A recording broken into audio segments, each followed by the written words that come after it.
Assalamu alaikum and welcome to Perspective. As we sit here and talk about what's happening with Israel and Palestine, it's important to remember that the death toll mounts and the Israeli atrocities continue ceaselessly. We'll be talking about particularly the war of narratives with regard to aid, which to I think anybody sensible seems atrocious when we talk about the kind of aid that is needed in Palestine, the politics that is being played over that aid, and the fact that it should be made accessible to the Palestinians as soon as possible. We'll be talking about that. We'll be talking about the resolution and the politics over the resolution, and if there's any likelihood of there being a ceasefire anytime soon. All of that today on Perspective. I have with me Naela Chohan, who's a former ambassador. Thank you for being with us today. We also have with us Munir Ahmed, who is an IR expert. Thank you for joining us today. And Nida Salam Chaudhry, who's a human rights activist. Thank you for being with us today. Naila, like we were earlier saying, you know, a war of narratives on the issue of aid, at least to me, it seems, you know, unheard of.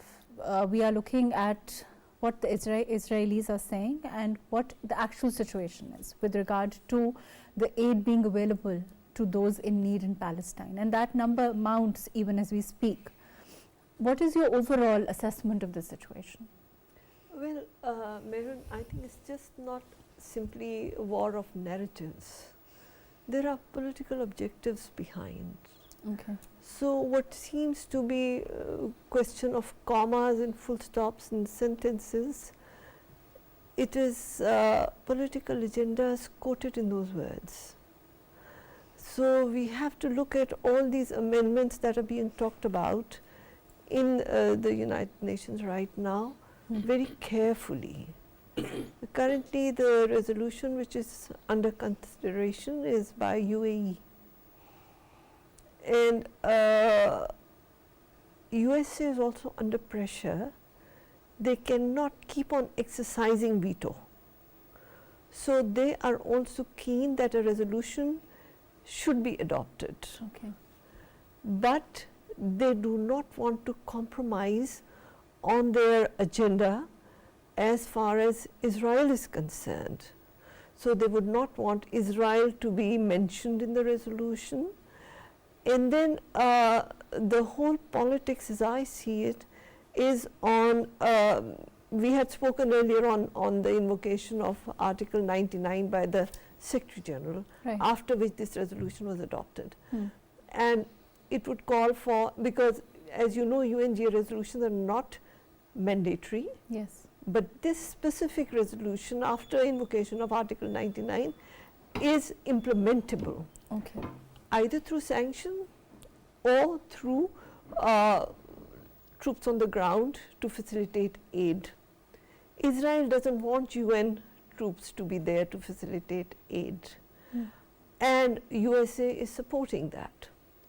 They do not want to use, earlier on we were talking about sustainable cessation of hostilities. They have watered it down. And now they are saying suspension instead of cessation. It's not about ceasefire anymore. It is basically halting the war that is going on. And earlier on it was Israel that was really the guardian of the gates to the aid to Palestinians. Now they're looking at other options, for example, coming through Egypt via Sinai. So what you think is game of narratives is very deep politics that are undercurrents in the international forum. I think that's probably the, you know, the way that you've summed it up is probably, you know, right. And I'm going to go to Munir Sahab on this. Munir Sahab, it's a game of politics, but the question is that game of politics is costing lives even as we speak. So the question is it going to be politics overriding the kind of humanitarian conditions, you know, that are not any worse from what's happened in Nazi Germany? Do you see that, you know, it resonating? Also, the world has a huge part of the world has spoken when we see thousands, even the governments that are supporting, out and out supporting Israel, the people are not. You are right. People are not supporting whatever their governments are doing to support Israel. But unfortunately, people's voice is not heard. And we have seen over 20,000 people have been died in Gaza. And but they keep on, the bombardment is on, right from sea and land and from air. And the recent report of OCHA has that was released yesterday. There's like more than 738 have injured and 390 have been killed just in the recent attack. This is the situation. On the other hand, the aid is not reaching to the people. And that is the question. And I don't know what would help the Gaza people to get medical aid or the food, while the World Food Program has yesterday said that there is acute shortage of crisis of food over there. And that builds up, that's building up. Yeah, that's building up. And on the other hand, US and Israel, they are like spinning all the point of view that is actually based on reality and on facts. And that is really worrisome for everyone. And now they are playing tactics to delay the resolution that was generated by the UN Let's talk about the resolution. I also, let me come back to you. I'm going to go to Nida. Nida, can you hear me? I can hear you.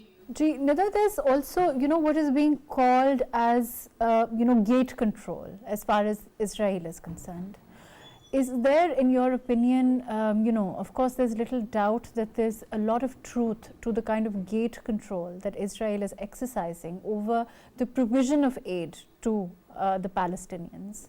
Isn't this unprecedented, even in the kind of war scenario that we're looking at as far as, the Palestinians and their suffering is concerned? Thank you very much for the invitation, Maruk. First, in the strongest words, I would like to utterly condemn the atrocities, war crimes, violations of human rights, violation of international laws, violations of humanitarian laws during the Palestinian-Israel conflict. The world's leaders, the silent and egoistic leaders, have experienced the worst death and destruction displayed in history. So as far as the aid is concerned, according to the World Health Organization, yesterday's report, Israel has targeted medical facilities, hospitals were targeted, Gaza has been left without functional hospitals due to lack of fuel, staff, and supplies. Recently, yesterday's report, according to the United Nations, more than 576,000 Palestinians in Gaza face catastrophic hunger and starvation. Considering these horrific current circumstances, Palestine needs a constructively and transparently sustainable ceasefire to stop the killing. Because the recent report by the Integrated Food Security Phase Classification published on Thursday stated that Gaza affected by a high level of acute food insecurity in the largest ever recorded globally. The World Food Program chief economist Arif Hussein stated that I have never ever seen something disastrous like Gaza and Palestinian and Israel conflict. So the reality is that people are very close to large outbreak of diseases there because of their immune system have become so weak because they don't have enough nourishment.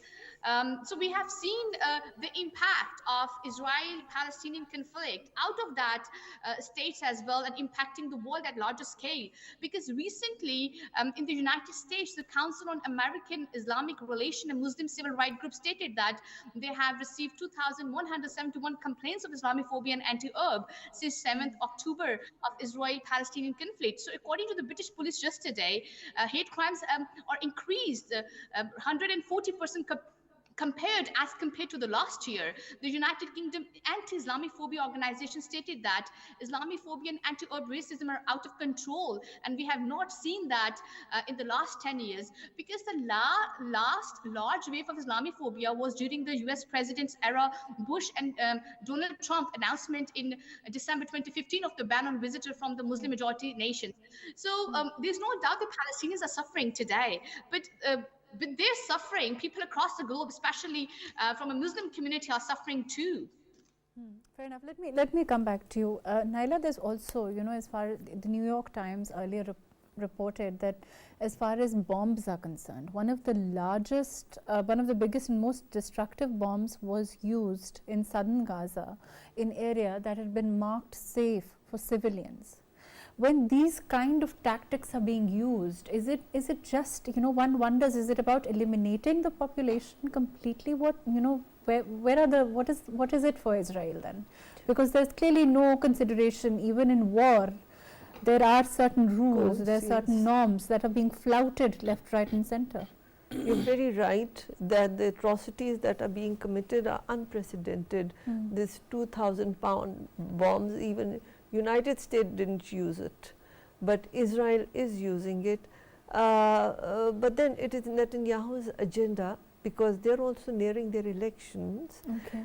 And the 7th October event that happened basically exposed the incompetence and the failure of the Netanyahu government. Now they want to do face saving for their people. Okay. And for that, at the cost of other lives. Yes, but it is not just at the cost of other lives. They want to eliminate, because this is a genocide that's going on.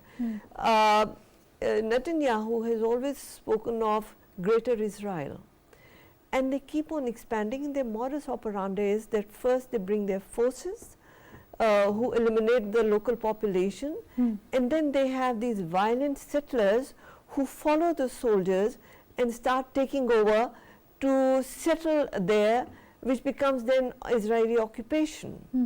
And this is step by step how they have expanded the Israeli map. Now Netanyahu wants to continue with that, and it seems the way they are pushing the Palestinians, whoever are left, because in since 7th October 20,000 Palestinians have died, and the number is increasing by every day, that perhaps he wants to push them to Sinai. And perhaps the agenda is a very big game that's going on. It's not as simple as it appears to be from the news. But when we talk about agenda, Munir Saab, isn't it, we're talking about resolutions that have, implementation power that are also not being implemented. But in terms of ensuring that humanitarian conditions are being followed, even while this kind of, this onslaught continues, isn't there anything, the bodies like UN can do? Certainly, UN has to adopt a process, and that process that finally be, make people responsible for, and that is being delayed. While US so rigid on it that, as Ambassador Saba mentioned, that they don't want to be mentioned Israel and certain other things that could be obligatory for Israel to do. So they are trying to avoid such words in it, and also like but as the Russia has mentioned that what is harm like in mentioning in the resolution of continuous and constant flow of aid to Gaza, and they are also avoiding to it, and this is really I say like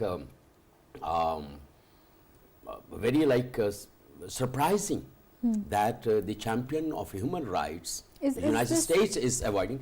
In a sense, is this a new law? Is this a new precedent that is being, the kind of treatment that is being meted out to civilians during this war? As you just mentioned about Guardian, Guardian reported that 61% of casualties were in the total account, and over 2 million have been displaced, and wherever those displaced people go, and they are bombed. Even refugee camps and then like one has those. to contend it's about eliminating the Yeah, civilian. that is eliminate. They are eliminating, and the Netanyahu's cabinet members, they said that we will wipe off, and like either the Palestinian will live in the region or they, and that they are taking every step to eliminate, and the genocide is going on. And that is, and I think at this moment, United States has to take some rational point of view. But I think United States has taken its you know, what can one say, has chosen which side of history they want to be. Yeah, you know, yeah. they're going to be as far as this conflict is concerned. I'm really glad to hear from U.S. Senator Bernie Sanders, who has asked the government to stop a $10 billion aid to Israel.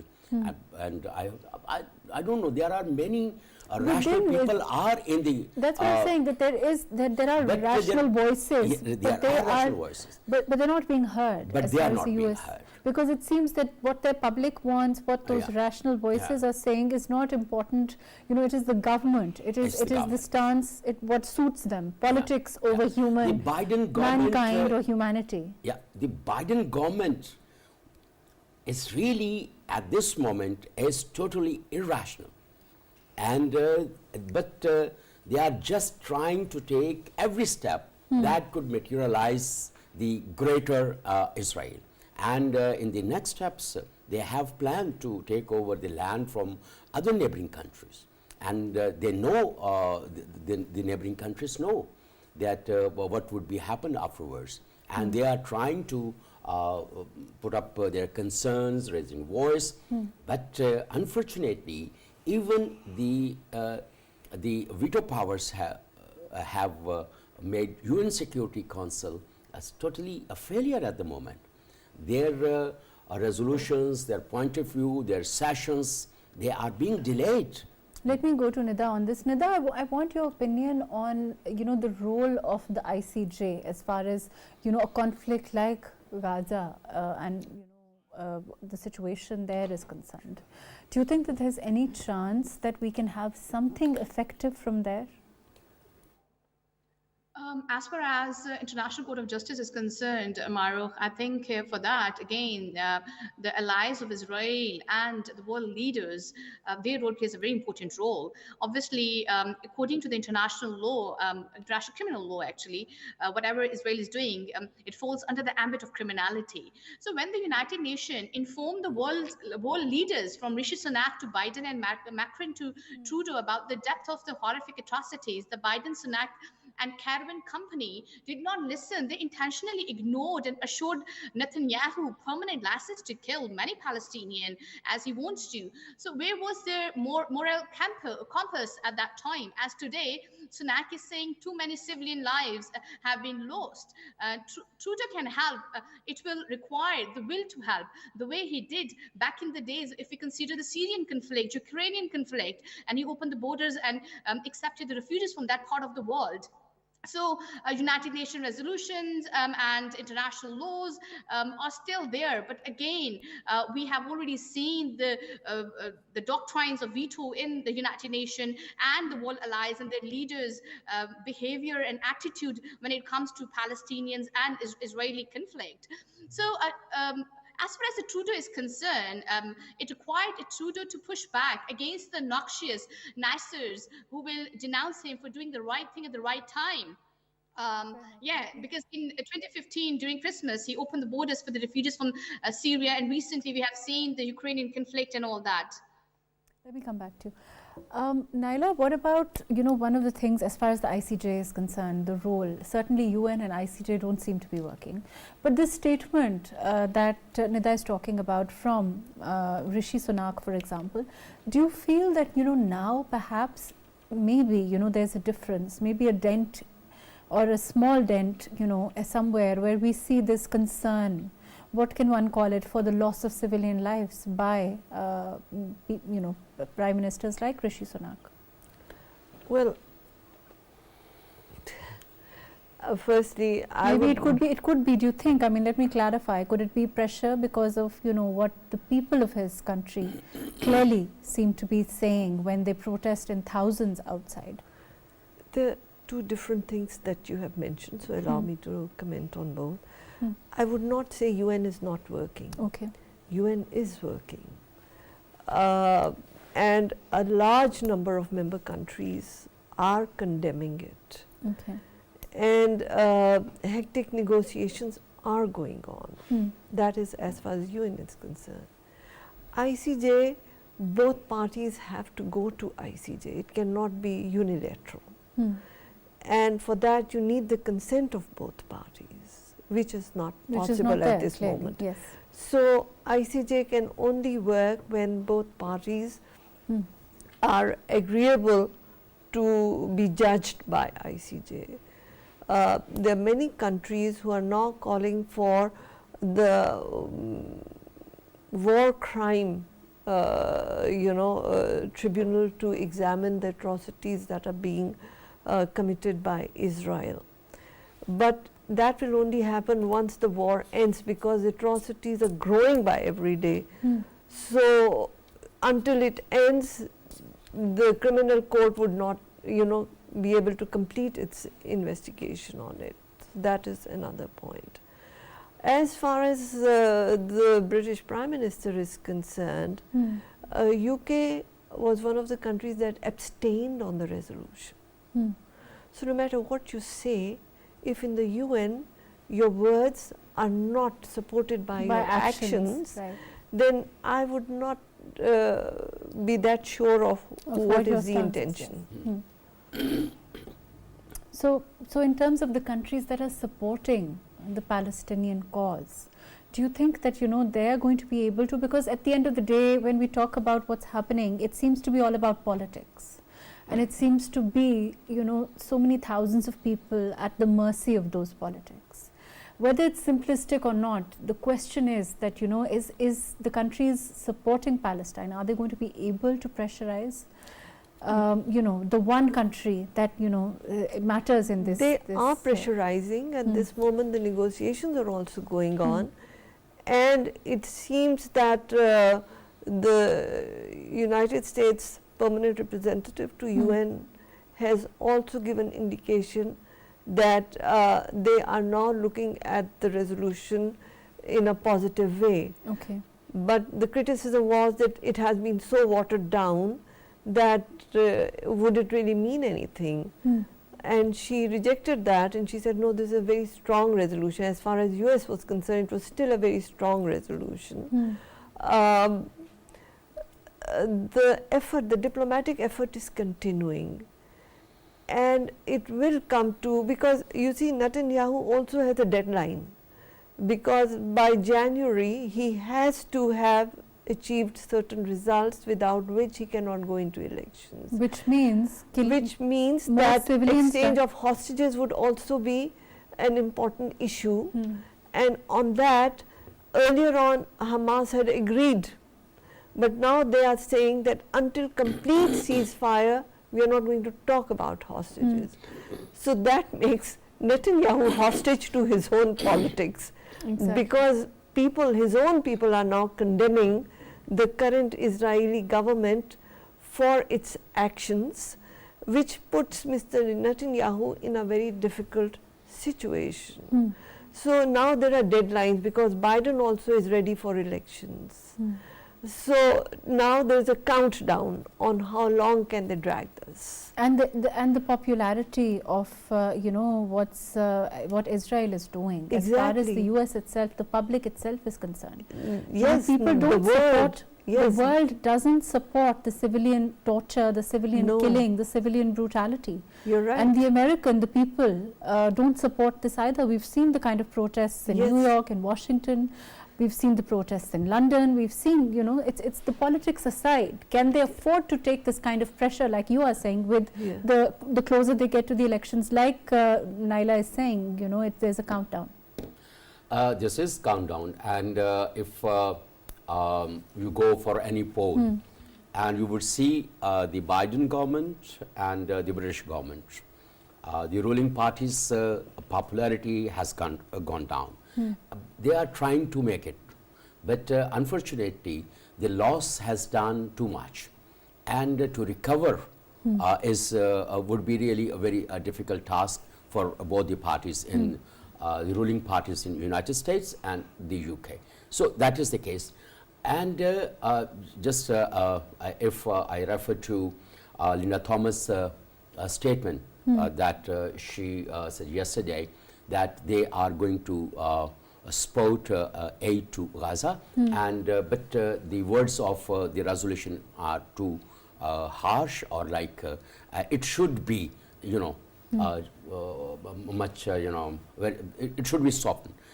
On the other hand, those who has drafted the resolution and those who has you know, supported it, the nations are pushing a resolution that should be more hard and more like stringent to the you know, Israel and to the countries they are supporting Israel.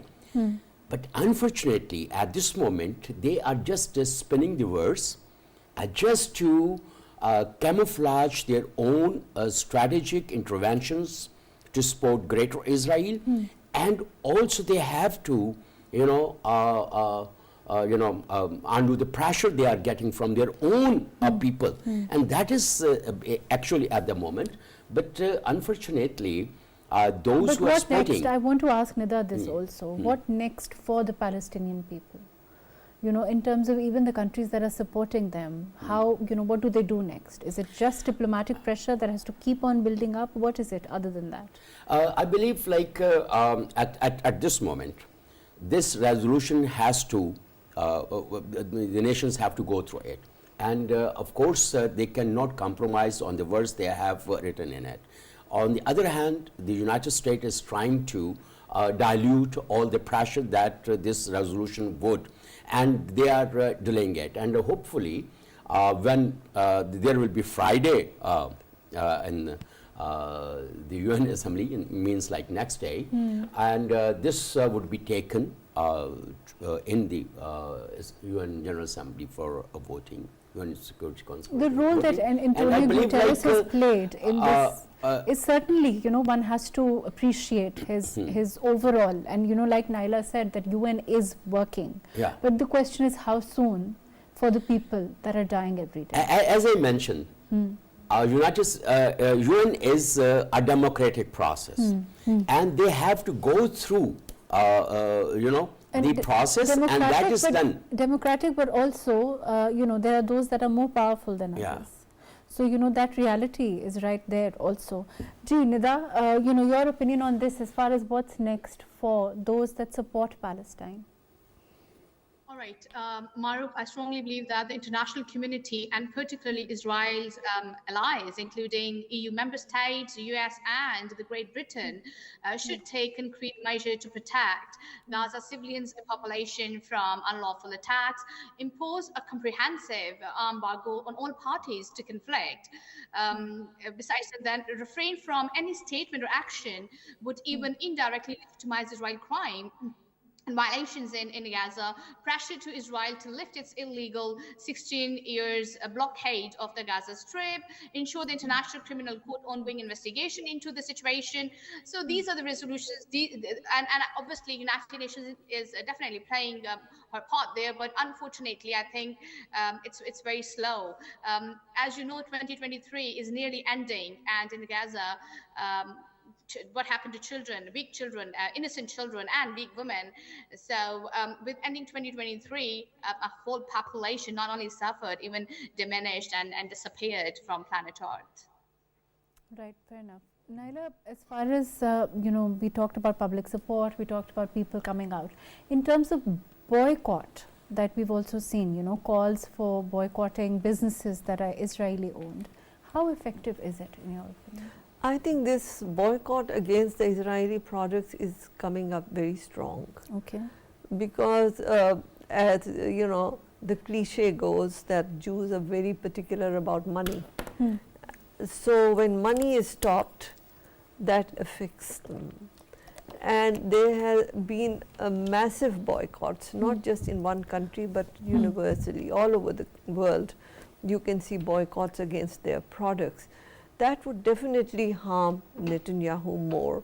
And that's also another factor that's going to go against him as far as the elections Indeed. overall and the policy is concerned. Indeed, you're very right. So that is a very effective strategy for ordinary people to go, while the leaders are talking at the UN, at people to people, as citizens of this world. I think this is an effective measure on top of the protests that are going on.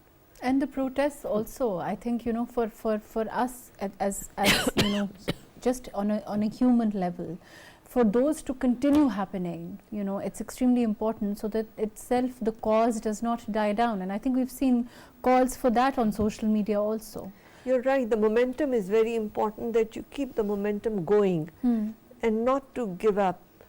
Because like I saw this placard by one Palestinian saying that you may kill all Palestinians, but there will still be one Moses who will deal with you, So Allah Ta'ala has his mechanism also. Right. If Pharaoh could be destroyed, now these people who were victims of pharaohs are acting worse than the pharaohs. So there is a divine justice also, not just the people's justice. Is there precedent for the UN intervening and it leading to peace, in a situation like this? Yes, there are, like we had spoken the other day also, that when because we've seen UNST issues like Kashmir, which unfortunately are issues that have not been able, to see that kind of effectiveness. True, but this Article 99 that was invoked by the UN Secretary General has seen success in earlier incidents when it was used. But of course the real politics is there. The thing is that they always change the goalpost. So just as you think you're reaching your goal, the goalpost is shifted. So you still have to keep running longer. And in this case, and in case of Kashmir, that is the tragedy, that they keep on changing the goalpost, But we can't give up on it. But it amounts to ultimately the kind of pressure that nations like the US, in the case of Kashmir, of course, there's India, are the clout that they enjoy. So those are realities of, like you said, real politics, which unfortunately, we have to sit and acknowledge and contend with.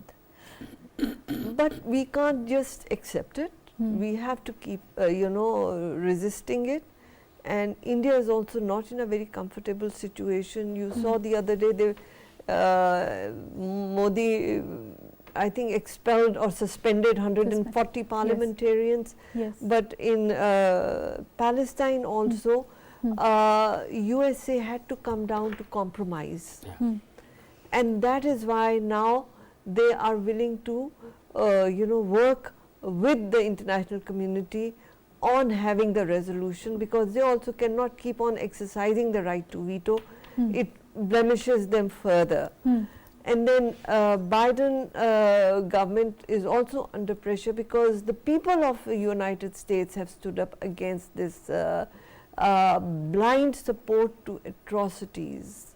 That on one hand you talk about human rights and you talk about Universal Declaration on Human Rights, and on the other hand you are the perpetrator of violations, the largest violations of human rights ever to be recorded in history. So that is bringing pressure on these governments also. So I would not be that pessimistic about it. I am optimistic, but of course in the process we are losing a lot of innocent lives, and at this moment I understand not a single hospital is working in Gaza. So now, from now onwards, the injured have no place to go, and dead also. How many mass graves will you have? So it's unbelievable. atrocity that is being committed, and they will be held accountable. It's not that they won't be, but obviously so many lives would have been lost. Even you and are being lost even as we speak. There's True. there's no respite. And they're saying that they may go into a famine. So the food shortages may create Do you further. think it's going to be, let me go to Munisa. Munisa, do you think it's going to, as far as the aid is concerned, like Naela is saying, to not go into famine, to not go, the situation there, do you think that can be remedied, that can be changed? Instead of this new, like earlier we talked about narrative on aid, do you think the provision of aid can be secured for the Palestinians? At least that will be a huge step, at this time.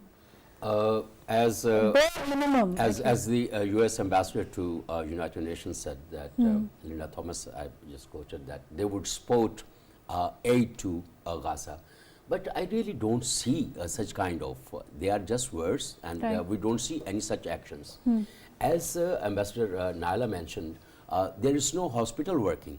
And yesterday, even the Palestinian Red Crescent Society's ambulance center was attacked.